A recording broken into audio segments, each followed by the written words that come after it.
So you got a great deal on that luxury timepiece you've been wanting for ages, or maybe you got that call from Rolex that you've been expecting for 3 or 4 years. Finally, it is here, your luxury timepiece that you've been waiting for so long. Everything is cool and fine. Is it? Well, actually, I am here to tell you that owning a luxury timepiece might cost you a lot of money down the line. I am here to explain to you why.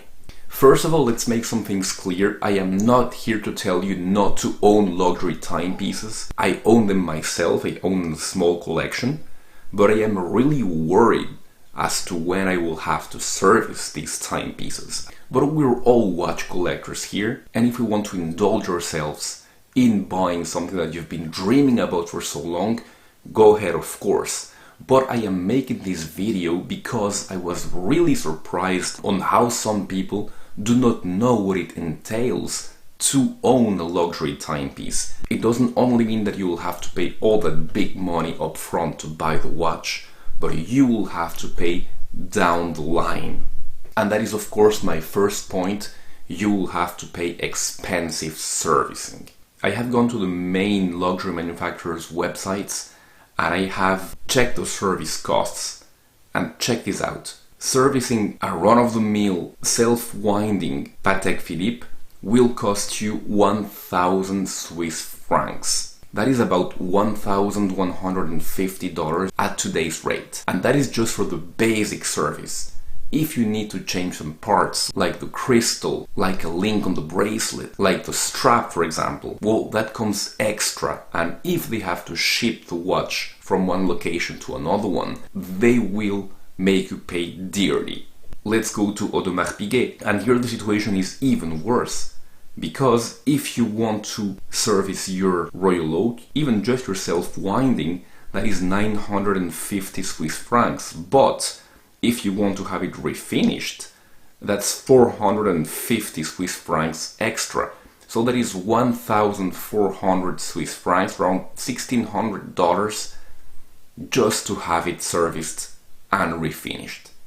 Rolex, being very secretive, will not tell you upfront how much it costs, or at least I couldn't find the information online. However, servicing a classic date 31-35 movement or 32-35 movement should be around $800 or so. Most watch brands tell you that you should service your watch around 3 to 7 years. Let's say that you've got around 5 luxury watches, and let's take a mean service average of around 5 years. Let's say that every service will cost you around $1,000, and that is a really low estimate. So that makes around $5,000 in service money every 5 years. So about 1,000 a year just to set aside for your collection. That is not too bad actually, but that is your best case scenario. What happens if your watch gets damaged?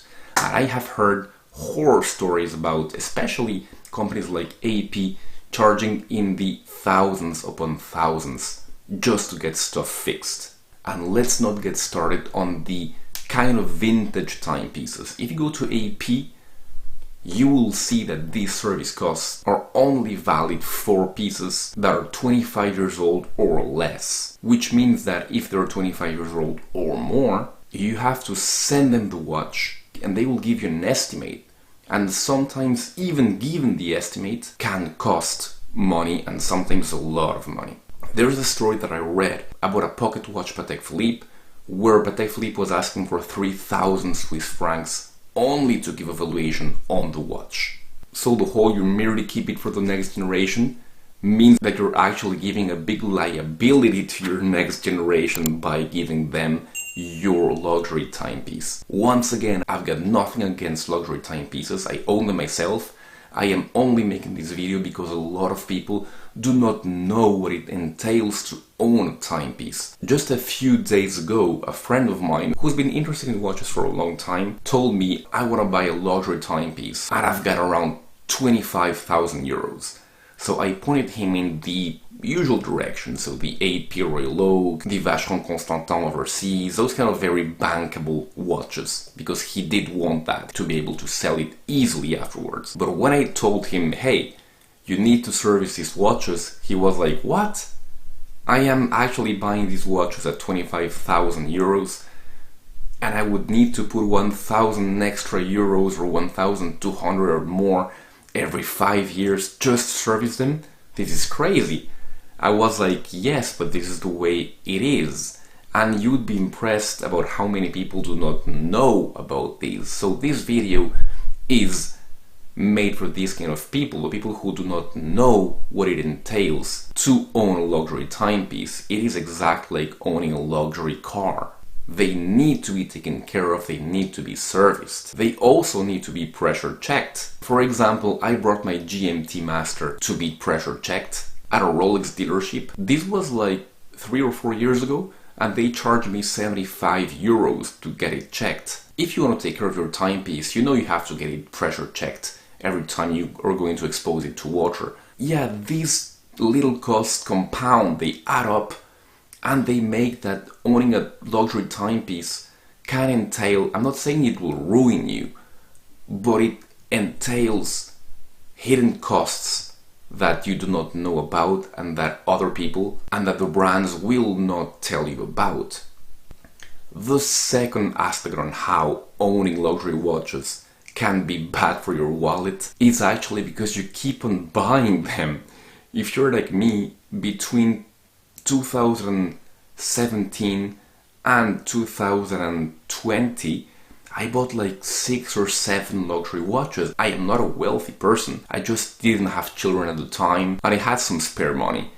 And I love watches. So I was like, yeah, go ahead. Wow, I'm gonna buy this Rolex, I'm gonna buy this Omega and stuff. I see now my Chrono 24, and I ended up buying around 50,000 euros in luxury watches. And that is a lot of money, especially for someone like me with a medium income. So to make matters okay, Chrono 24 tells me that my around $50,000 investment is now worth like 70,000. So that is pretty cool, right?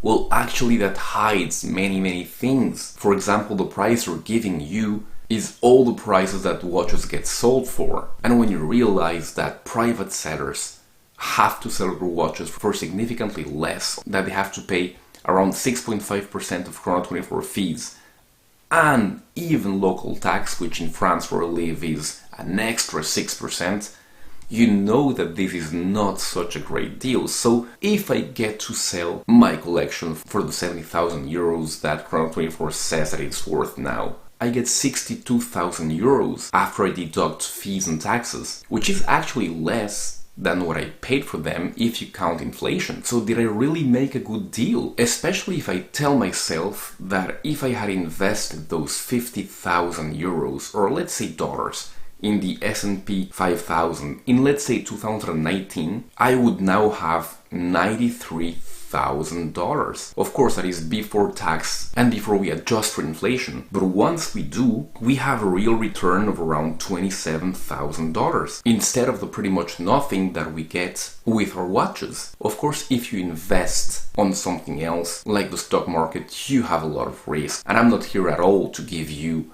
financial advice. I am just here to tell you what would have happened if, with factual evidence. And it somehow pains me to see this. But yeah, when I look at this number, 50,000 for a $93,000 return, yeah, it makes me wonder. And of course, I made the best of these timepieces. I wore them, I enjoy them, and that there's no price for that. But when you look at these numbers, you wonder, have I made the right choice?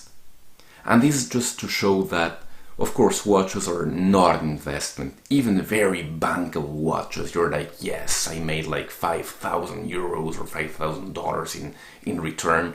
Yes, but you would have made much more in other venues. So yes, watches are not investments. Many people have talked about these, and maybe the example that I just given you out of my real life experience will demonstrate this once again. Another example on how luxury watches may be bad for your wallet. If you want to make a profit, or maybe only not lose money, you have to buy the right watch. But the right watches are really hard to come by. The Rolex Submariner, the GMT Master, the AP Royal Oak, the Patek Philippe Nautilus come with really long waiting lists. People who know the channel know that To get my GMT Master 2, I had to wait almost 3 years. 3 years! A whole generation went by. I wanted to buy a Batman, I had to buy a Batgirl. Well, that's the way it is. If you buy any other luxury watch that is not these very bankable watches, you're pretty much screwed. Your investment will melt like snow under the sun. And even if you buy these very bankable watches, you're like all happy because you've seen a Submariner which you had for $10,000 go for 15. Great and all, but that is the proposed price of a professional seller. Check Chrono24 right now. You will see that the least expensive timepieces are sold by private sellers. Let's take the Submariner for example, the most bankable watch ever, the 126610 LN, which now goes for a little bit over 10,000. The ones that come at the very bottom are the ones from private sellers. If you go to the top 10, most of which are private sellers, it goes to around 12,500. That is cool. That means that if you sell it, you've made a 2,000 euro profit. But you have to sell the watch first of all, and then you've got to pay fees and taxes. You've got to pay 6.5% to Chrono, and for example here in France I've got to pay an extra 6% in tax, which means that if I sold my Submariner for 12,500 euros, I have to pay 1,500 in taxes and fees, which means that my profit is under 500 euros. And this is for my very bankable Rolex Submariner. So before you think that you can move these watches really easily and make a huge profit, just think about that. These watches are not investments. If you are wanting to sell this watch, your other option would be to sell this watch to a professional. But know that professionals live off the margin they make. So when I tried to sell my 14060 Submariner to a dealer a few years back, 3 years ago, this watch on Chrono24 was going for around 8,000 euros, something like that. This is full set, box and papers. And the guy told me I really cannot go above 5,000 euros for a watch that he was offering at 8,000 euros. And knowing that I had bought the watch for 5,500 euros like a year before that, which means that I would have lost money on this very bankable watch. Luckily, I did not need the money at the time.